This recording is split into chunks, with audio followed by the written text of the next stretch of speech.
Woof. Hey, happy days. Sharon Horne-Ellstrom here, also known as Pajama Grandma. What's she up to now? Day 590. 590 days in a row. I've hopped on. Actually, I started on Facebook Live, but I share this on my podcast as well and on other social media platforms because that's just what I do. It's just me documenting my journey of transitioning from brick and mortar businesses, the corporate world of corporate America. I spent over a quarter century in corporate America and running a bunch of different businesses, like 27 different businesses in a variety of industries, and had some successes, had some failures, had a whole lot of lessons learned, and decided a few years ago that I was going to break out of because I created jobs a lot of times for myself, even though I put systems and people and processes in place.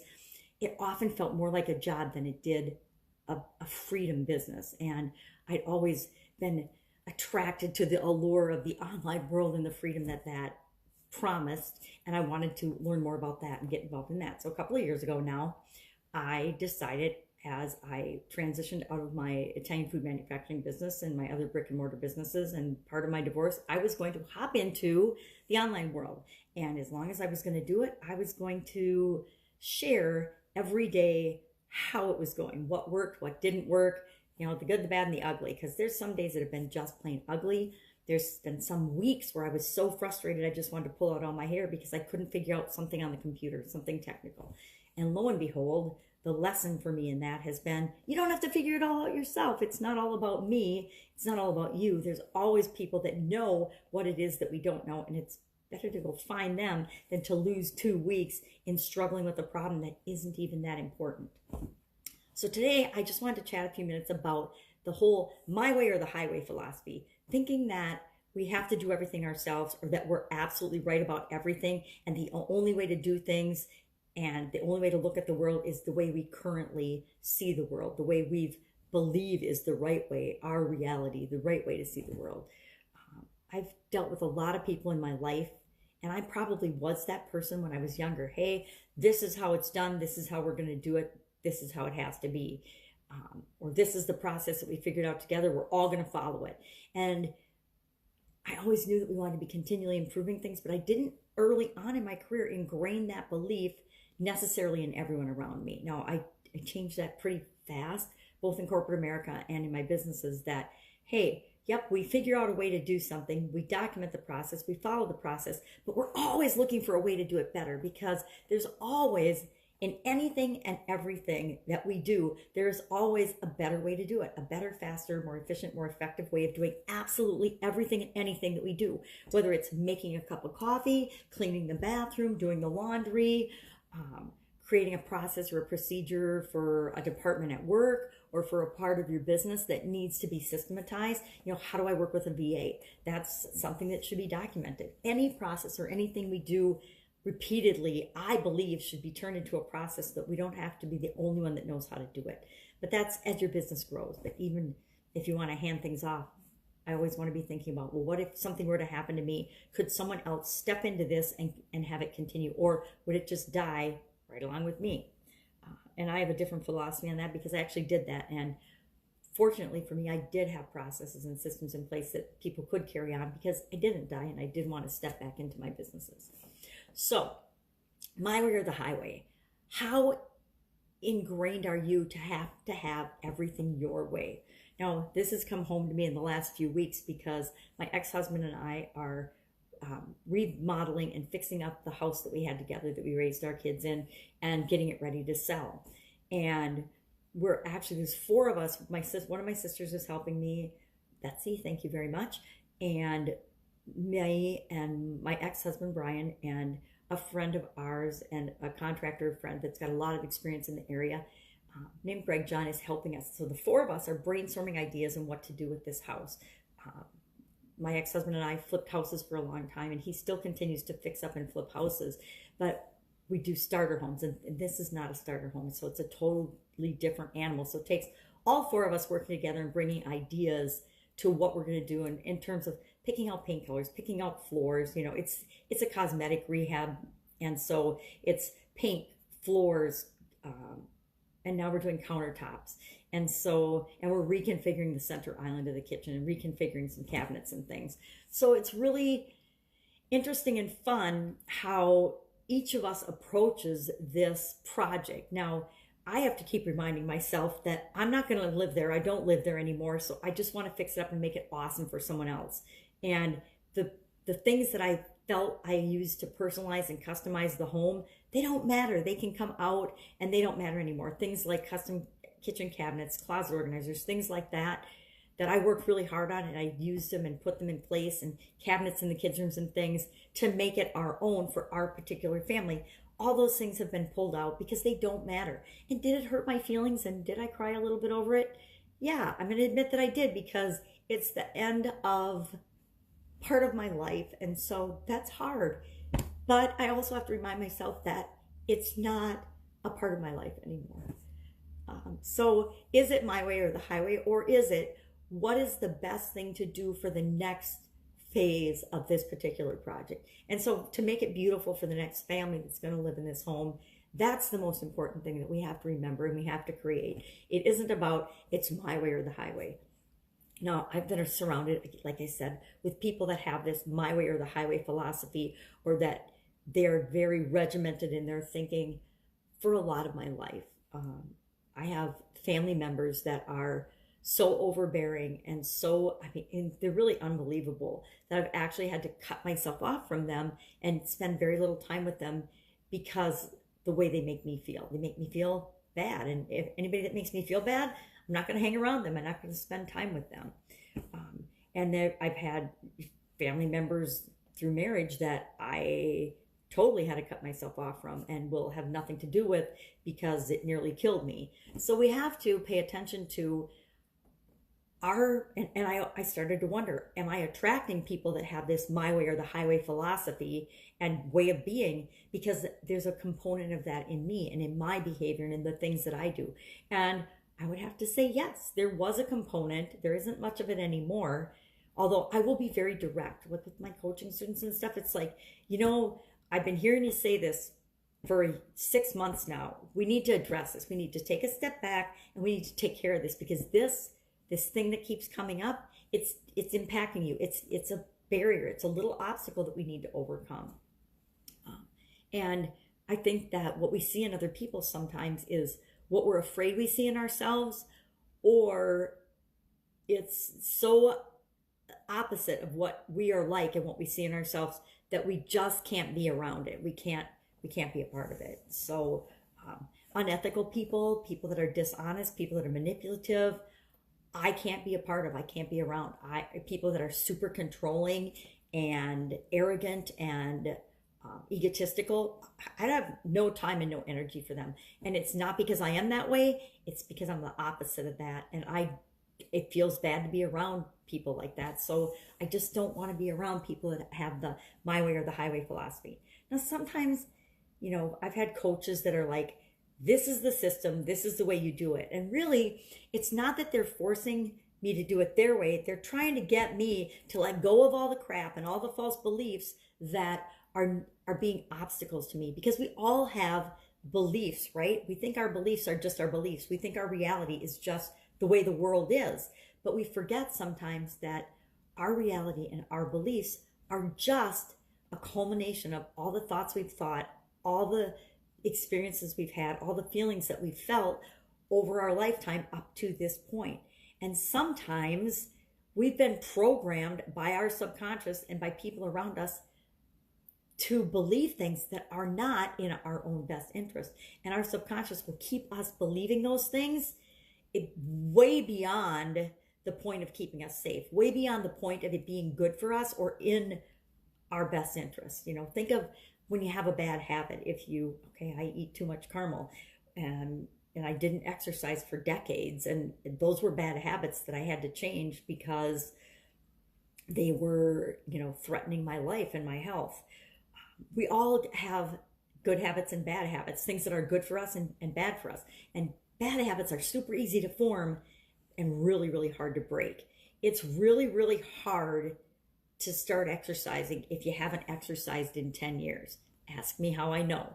I hadn't exercised like on purpose in like 10 years when I had my sudden cardiac arrest. And I knew consciously that if I was going to survive and still be here talking to you, I had to change that. It was really, really hard for me to start exercising anymore. I had to make myself and tell myself and commit to myself I was going to exercise every day for a year.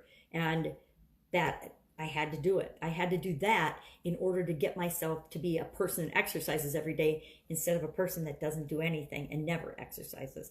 That was a very hard habit to form. But once I formed it, I can't imagine not doing something every day.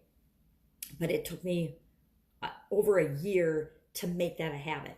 And I don't know, maybe for you, 21 days forms a new habit. I don't know, that must be an average or a statistic that people have all adopted, because I think for some things it might be true, but for other things I think it's absolute poppycock and it's BS. It's not true. I think some good things, it takes longer than 21 days to form a habit.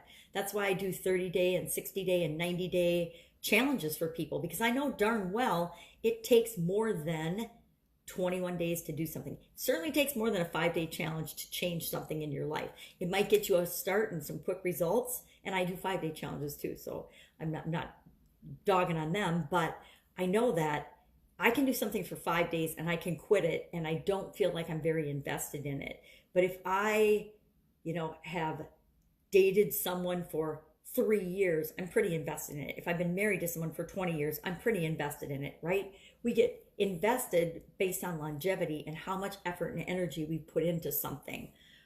And it takes a while to form good habits, but it's really, really easy to form bad habits, right? It's really hard for some of us to eat really healthy every single day.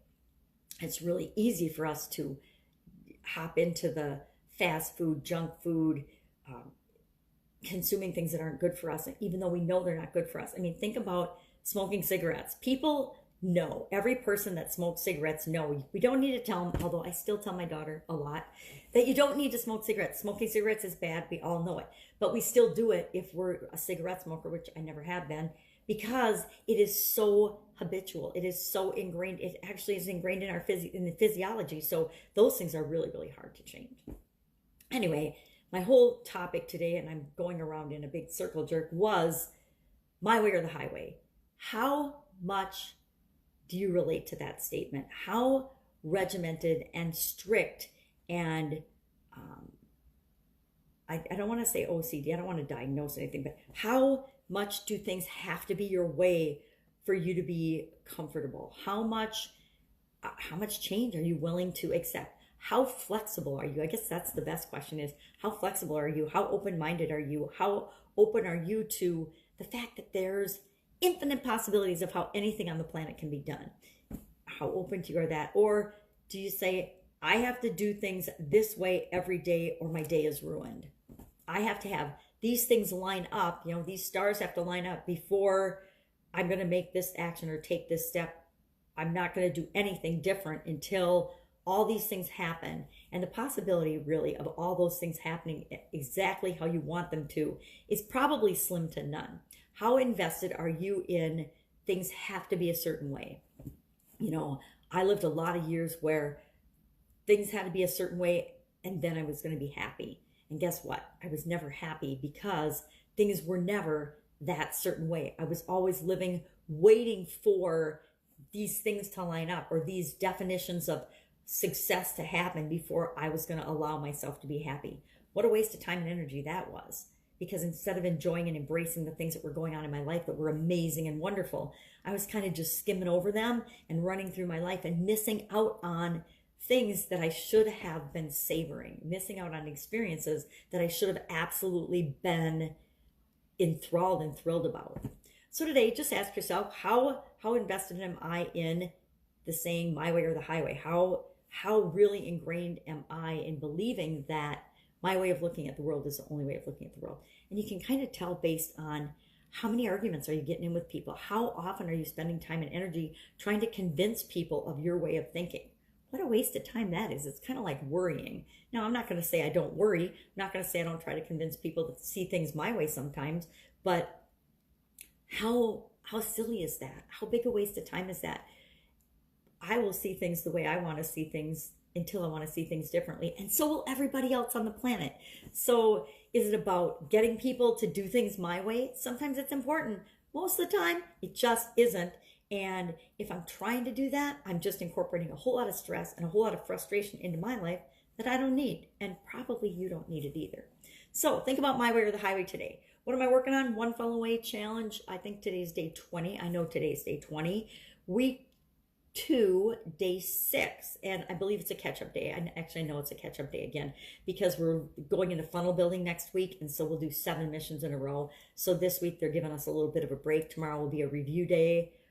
And they've really structured the challenge that, to be honest, this is my 3rd time through it, taking a group through. And had I not done it before, I would not be where I need to be. I'd be spending these 2 days running my butt off trying to catch up. But since I have done it before, I came into it knowing what I was going to do and how I was going to do it and how I was going to structure. And I have all the pieces of my offer already built and put together, waiting for a couple of new graphics because I want to update some graphics for it. But for the most part, it's ready and good to go. Working on some new hooks, some new messaging, retelling my stories, coming up with better and practicing and refining my stories because I want to be an awesome storyteller and I know I suck at it right now.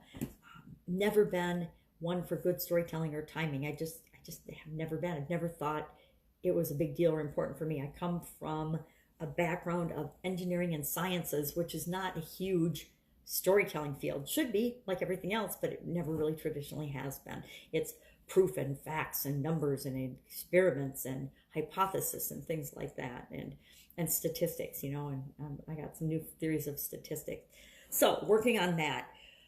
Also, as part of that, revamping my Women's Summit, revamping the Customer Challenge, and revamping a couple of lead magnets, because instead of just having one, I want to have a few different lead magnets that lead into the summit. The summit will be my sales page, my main thing, and then the upsell will be the customer challenge, and just a 30-day customer challenge, although I may do a double upsell with the 30-day customer challenge and then a second upsell with the 90-day influencer live video challenge, because that one is absolutely killer.